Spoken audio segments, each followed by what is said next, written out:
Hello everyone, my name is Joseph. I'm the first J in Jmdjstudios, and let me start over.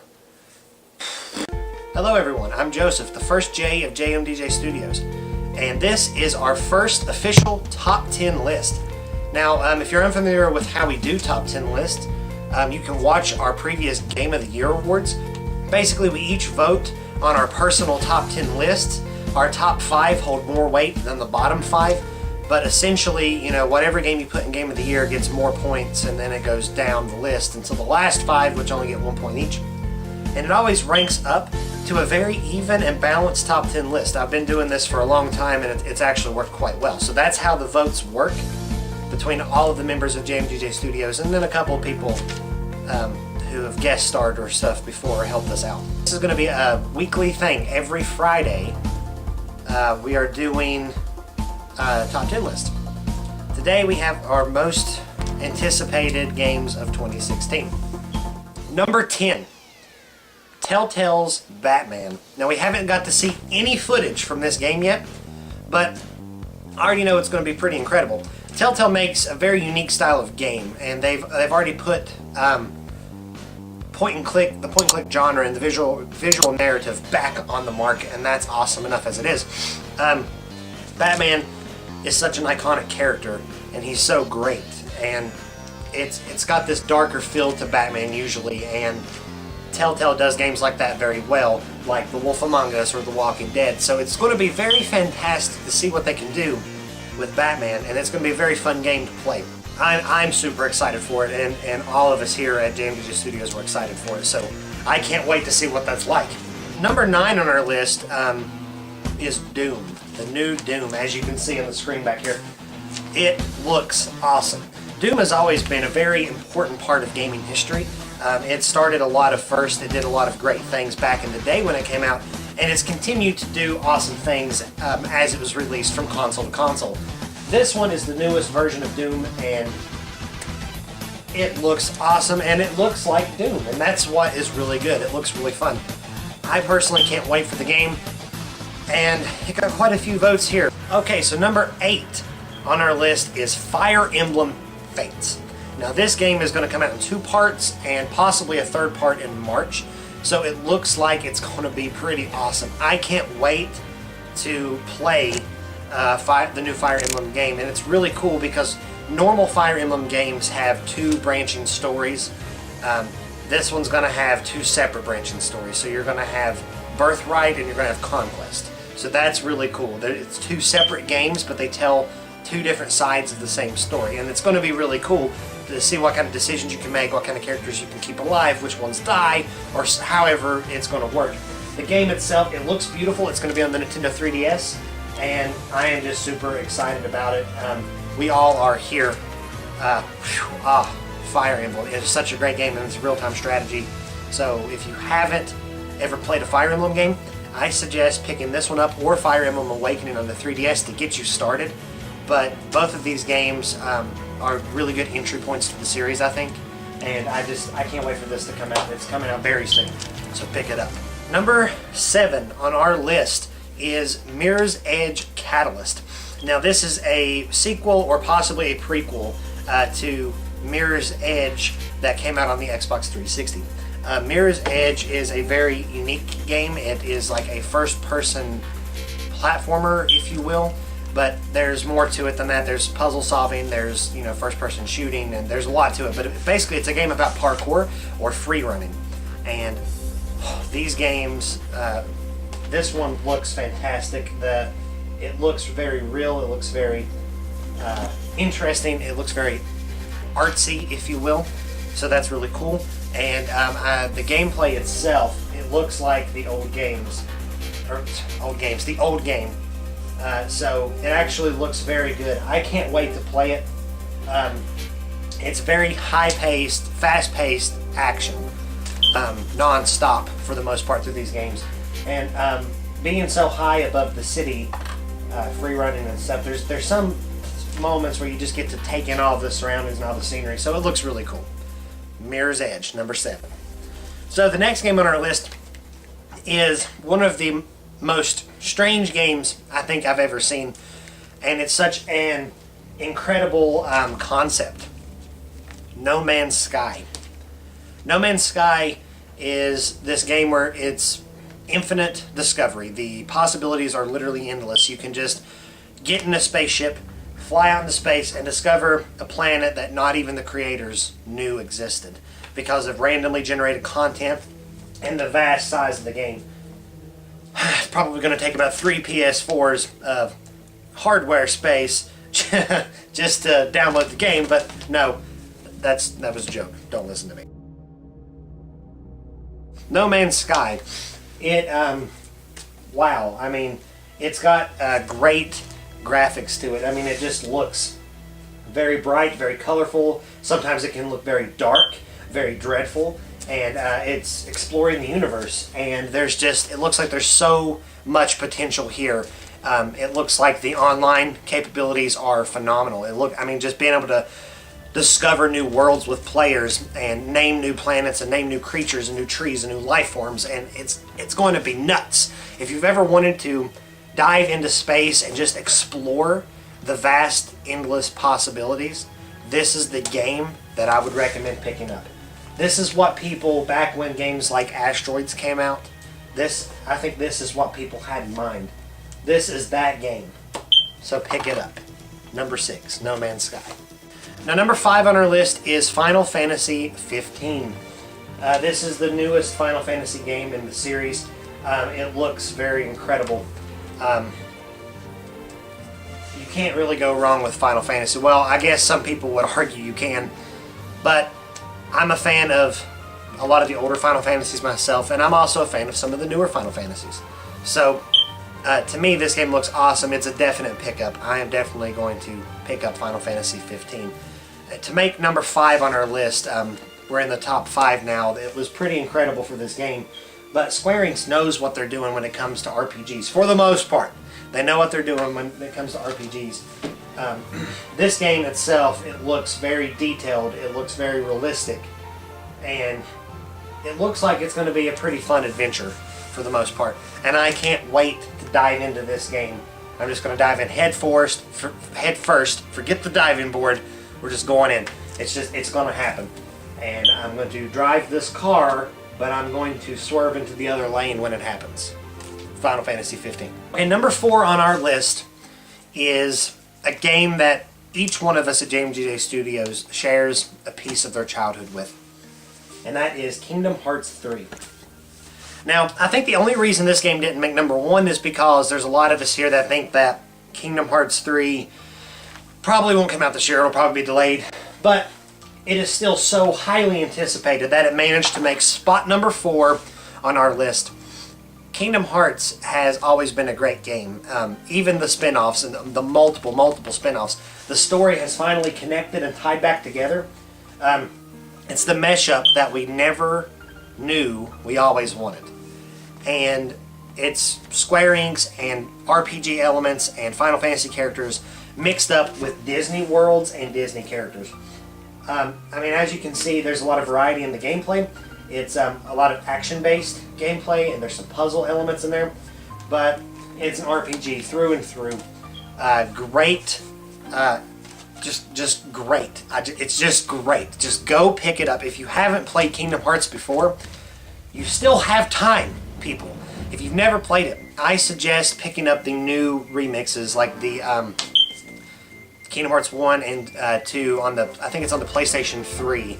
But definitely go pick those up and play through all of the games, watch all the cutscenes, do your homework, because Kingdom Hearts 3 is going to be giant. It's going to be awesome, and I can't wait for it. And I don't know if this will mark the end of the series or if it's going to mark a new beginning. But either way, Kingdom Hearts 3 is going to blow my mind. It already has. So number 3 on our list is Uncharted 4. Now, Uncharted 4, Uncharted in general is always an emotional game. It's an emotional experience. I think if I was in the development team when they proposed the idea of Uncharted, it probably would have went something like this. What if we took Tomb Raider and Indiana Jones and just meshed them together? And that gives you Uncharted. The feel of Uncharted is awesome. It's surreal. And with playing as Nathan Drake, He is a great character. I don't know how to explain. He's just a great character to play as in this series, and from his viewpoint. And it's a game that focuses a lot on action and adventure, but it also focuses a lot on exploration and puzzle solving, which are some of my favorite genres of gaming put together. It's always had great visuals. Naughty Dog has always outdone themselves. And this time, to me, the visuals look about the same as number 3, but that doesn't matter because the point of this one is to round off the story. And unfortunately, it is called A Thief's End. This could very well be the last Uncharted game or the last Uncharted game featuring Nathan Drake, which is not a bad thing because we've had 3 really awesome Uncharted games, and as long as number 4 lives up to the expectations of the first 3 games, I'm not complaining. All good things have to come to an end at some point. So I am excited to sit by Nathan Drake one more time for another awesome game. I would highly, highly, highly recommend Uncharted 4. It's going to come out this year. It's going to be awesome. It's by Sony and Naughty Dog, and whew, Naughty Dog is awesome. If you haven't played a Naughty Dog game, go play one. Uncharted 4. It's an advertisement! Isn't it awesome? Number 2 on our list is an advertisement. Actually, yeah, it is. Hold on. I'm stupid. Number 2 on our list, if you haven't guessed already by the guy sitting behind me here on the TV, it is The Legend of Zelda for Wii U. Now, this game, I don't know if it's going to be a split release like Twilight Princess or if it's just going to be for the Wii U. But either way, the game itself looks like the most grand and spectacular Legend of Zelda game yet.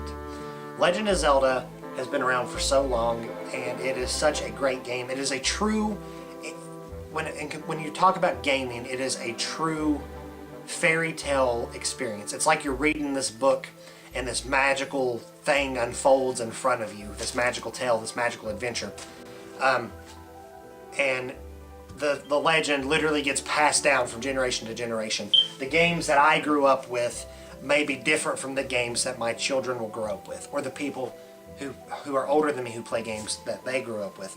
The experiences are all different. Even though I'm a retro gamer and I've played all of the Legend of Zelda games, that doesn't necessarily mean, that you get my point. Anyways, The Legend of Zelda for Wii U is going to be the biggest open world Legend of Zelda game we have yet. They're comparing it to things like Skyrim, okay? And Skyrim was incredible, and it was a huge open world. And Zelda in an open world, which they're about to show behind me, it looks amazing. This is it. I'm just gonna let you take that in for a minute, because that is The Legend of Zelda for Wii U. And that's not the finished product either, so it'll probably end up looking even more incredible than that. It's a Legend of Zelda game. Zelda has always been, for Miyamoto and the people who work on Zelda, it's always been a lot about nature. To me, this game really gets back to that. There have been so many incredible Legend of Zelda games, from the original one to Ocarina of Time, to the Wind Waker, to Twilight Princess and Skyward Sword. There's just so many great ones, but this one is the next great adventure. I can't wait to play it. I know because it's a Legend of Zelda game, it's going to be an instant classic. Zelda games are not hit and miss. I haven't played a Zelda game that I was really like, I could have done without that. So, The Legend of Zelda Wii U, it looks incredible, and I urge you all to pick it up. It made number 2 on our list.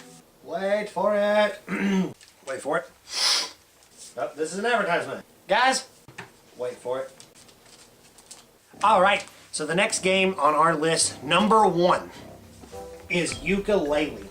Now, if you don't know what Yooka-Laylee is, I'm going to ask you a series of questions. Have you ever heard of Banjo-Kazooie, Conker's Bad Fur Day, Donkey Kong 64, Mario 64?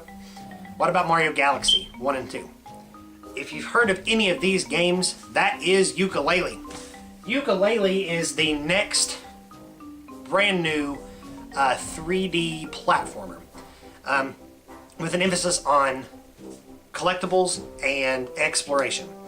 I grew up, as most of us did here on Jmdjstudios, with Banjo-Kazooie and Mario 64 and some of the original great 3D platformers, which are commonly misunderstood in today's society. But This game is going to be incredible, featuring one of my favorite game composers of all time, Grant Kirkhope.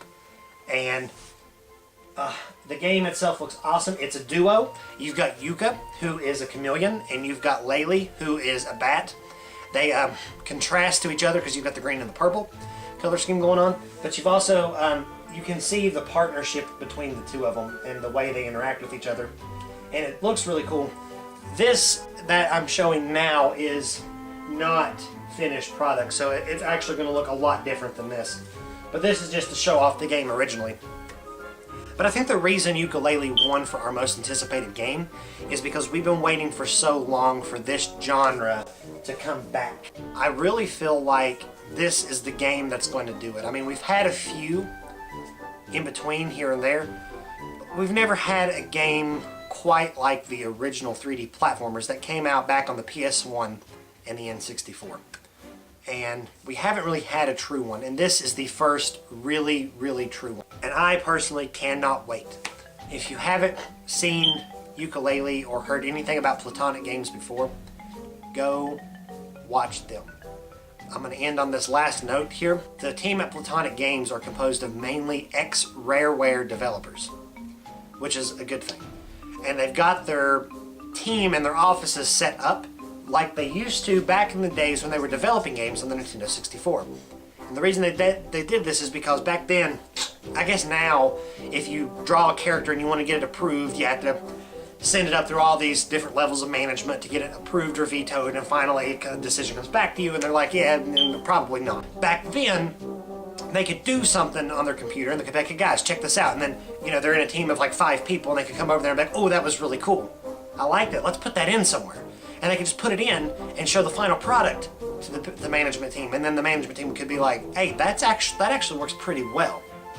So, yes, in a way, I could see that as occasionally you might waste some resources, but in the long run, I think it pays off because the 3D platformers of the older days are just phenomenal. They're incredible. I urge you, the soundtrack's going to be amazing. It's going to look and sound amazing, from the soundtrack to the graphics to the sound effects to the character voices. It's all going to be really cool. If you love open world games that has a focus on exploration, like games like The Witcher. I'm not saying this game is going to feel or be in the same size as The Witcher, but if you like games like Banjo-Kazooie or Donkey Kong 64, or even if you don't like games like that, I think you should give this game a try because it is going to be incredible. And it's going to start, I feel, a whole slew of games similar to it. Thank you all for watching. You can follow us on Twitter at Jmdjstudios or at AMGames64. We're going to be doing this every Friday, starting from this Friday, and it's going to continue to go until our top 10 list will probably be eventually replaced by a new series or something that we're doing. Oh, it's been great filming this, and I'm about to film some more. So, I'm Joseph, the first J of Jmdjstudios. Make sure you subscribe, follow us on Twitter. We're going to be getting a Facebook soon. Thanks for watching, and make sure you stay tuned to next week for even more content. Bye! Bye-bye! Ah! I love you. Kiss me, please. I love you. Let me touch you. Let me hug you. That's where he would probably go.